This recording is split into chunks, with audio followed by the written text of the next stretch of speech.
Este conteúdo integra as ações da edição 2021 do Programa Vocacional da Secretaria Municipal de Cultura, em parceria com a Secretaria Municipal de Educação de São Paulo. Olá, gente. Eu sou o Carlos André, artista orientador do Programa Vocacional Literatura SUM 1 2021.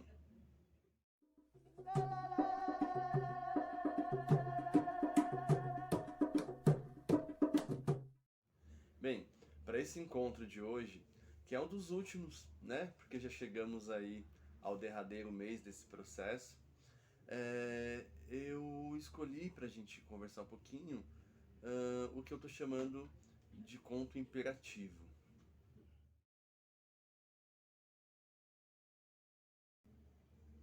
Bem, para entendermos então um pouco melhor aí onde a gente quer chegar, vamos resgatar um pouquinho o conceito gramatical, né, de imperativo, porque é da gramática que a gente está retirando este termo. Imperativo diz respeito a um dos modos verbais, né? O modo imperativo é aquele modo em que o verbo é usado para indicar uma ordem, né? Ele é muito comum fora da literatura, na verdade, né? E bastante incomum quando a gente está falando de ficção. O modo imperativo é classicamente usado em receitas, né? Sejam médicas ou receitas culinárias, porque ele implica uma ordenação, né? Quando você usa o verbo imperativo, você está dando uma ordem. Por exemplo, faça, ande, cante, durma e assim por diante. Agora, dá para usar isso também em contos? Dá, e fica muito interessante. Existem alguns exemplos, né, desse tipo de procedimento, que apesar de raro, né,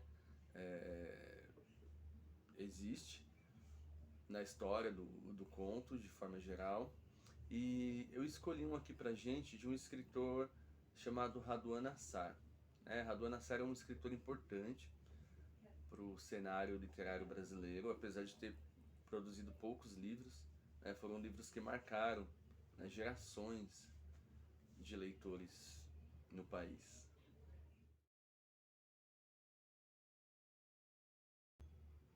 Raduan tem uma história curiosa que vale a pena, né, a gente contar ou relembrar aqui, caso alguém já conheça, que foi o fato dele ter abandonado a literatura, né? Ele no auge da fama, do sucesso comercial, inclusive, né?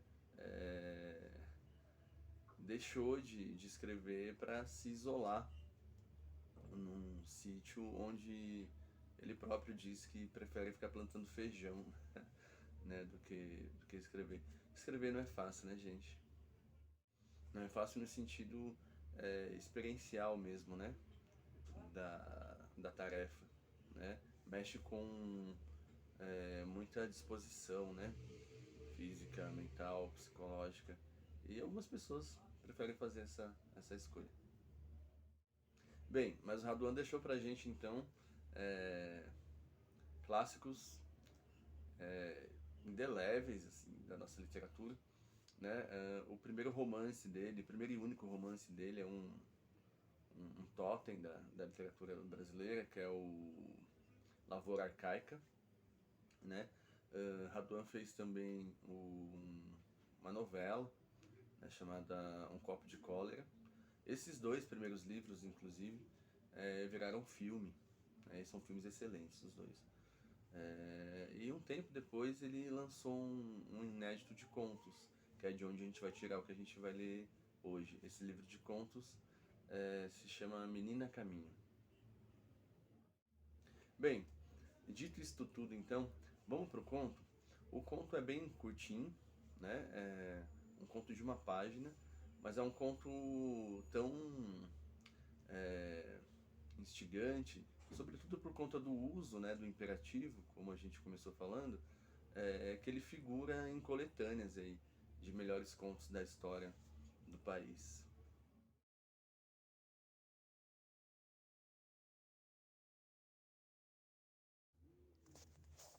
Nesta sala, atulhada de mesas, máquinas e papéis, onde invejáveis escreventes dividiram entre si o bom senso do mundo, aplicando-se em ideias claras, apesar do ruído e do mormaço, seguros ao se pronunciarem sobre problemas que afligem o homem moderno, espécie da qual você, milenarmente cansado, talvez se sinta um tanto excluído.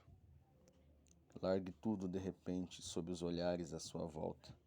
Componha uma cara de louco quieto e perigoso. Faça os gestos mais calmos, quanto os tais escribas mais severos.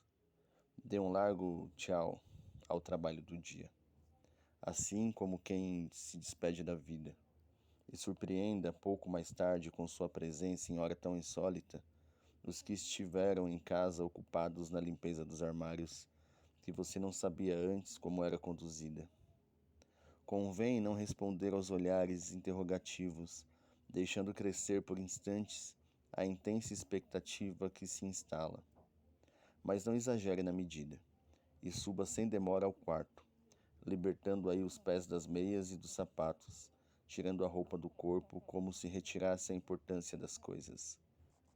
Pondo-se, enfim, em vestes mínimas, quem sabe até em pelo, mas sem ferir o pudor, o seu pudor, bem entendido, e aceitando ao mesmo tempo, como boa verdade provisória, toda mudança de comportamento.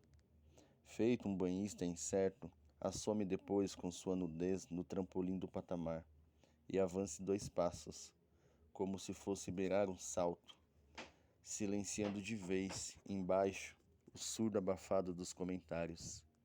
Nada de grandes lances. Desça sem pressa, degrau por degrau, sendo tolerante com o espanto. Coitados dos pobres familiares, que cobrem a boca com a mão enquanto se comprimem ao pé da escada. Passe por eles calado.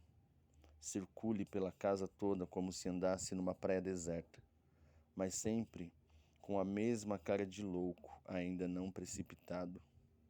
E se achegue depois, com cuidado e ternura, junto à rede languidamente envergada entre as plantas, lá no terraço. Largue-se nela, como quem se larga na vida, e vá fundo nesse mergulho. Cerre as abas da rede sobre os olhos, e com o impulso do pé, já não importa em que apoio, goze a fantasia de se sentir embalado pelo mundo. Muito bem. Bem legal, né, gente? Como ele vai construindo uma intimidade com o leitor e levando o leitor para dentro do texto através deste artifício, né, de uso do verbo imperativo, esse verbo que implica ordenação, né, um verbo que dá para o leitor um comando. Talvez essa característica seja a mais relevante desse uso, né, verbal e narrativa, né? Você obrigatoriamente aí coloca o leitor como um personagem, né? Você coloca o leitor ao mesmo tempo como aquele que está lendo e aquele que está convidado a experienciar a trajetória, né, do personagem. Bom, espero que vocês tenham gostado. Volto a dizer, como sempre, ao finalzinho aqui do encontro, quem quiser mandar mensagem pelo chat, por favor, sinta-se livre, ou para me encontrar também pelas redes sociais que ficam na descrição do vídeo. É isso, gente. Nos encontramos então na semana que vem. Falta só mais um pouquinho para a gente terminar esse percurso, mas dá para discutir bastante coisa ainda a respeito dessa maravilha, né? Que é poder criar, que é poder escrever narrativa.